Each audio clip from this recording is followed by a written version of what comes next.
Johnny ate in this restaurant, and he went to back out of the parking lot and ran over the owner's wife's cat.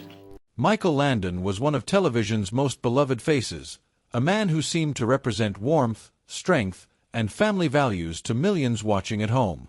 But behind that comforting image was a life shaped by pain, ambition, controversy, and a final chapter that came far too soon. Born as Eugene Maurice Orowitz in 1936 in Queens, New York, his early years were anything but stable. Growing up in a household marked by emotional turmoil and his mother's severe mental health struggles, he lived with constant anxiety and fear, experiences that quietly followed him into adulthood. School offered little escape, where he faced isolation and bullying, leaving him searching for a sense of belonging. It wasn't until his family moved to California that he found confidence through athletics, becoming a talented javelin thrower with dreams of Olympic success, dreams that were suddenly crushed by injury. Lost and starting over, he turned to acting, reinventing himself completely, even changing his name to Michael Landon, a decision that marked the beginning of a new identity. His breakthrough came with I Was a Teenage Werewolf, but it was Bonanza that made him a household name, turning him into a television icon almost overnight. As Little Joe Cartwright, he captured hearts across America, but fame only fueled his ambition. Landon wasn't content with acting, he wanted control.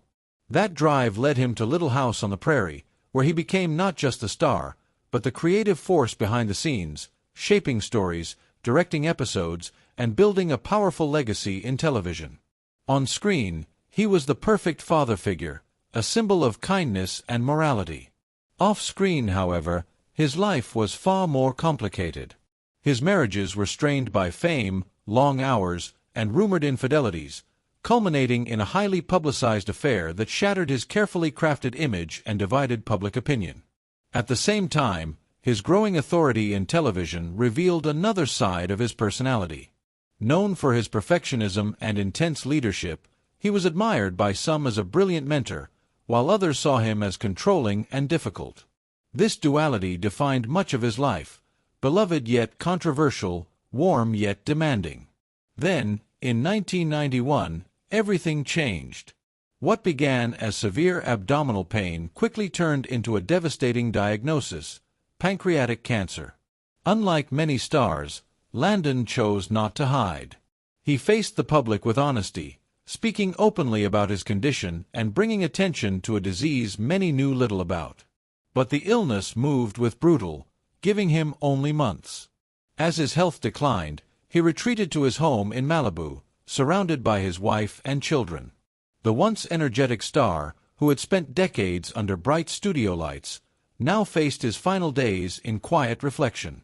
On July 1, 1991, at just 54 years old, Michael Landon passed away, leaving behind a legacy filled with extraordinary success, deep personal struggles, and unforgettable television moments.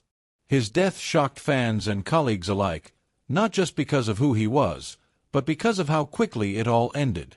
In the end, the man who brought strength and hope to millions faced his own with courage, reminding the world that behind there is always a far more human story waiting to be understood.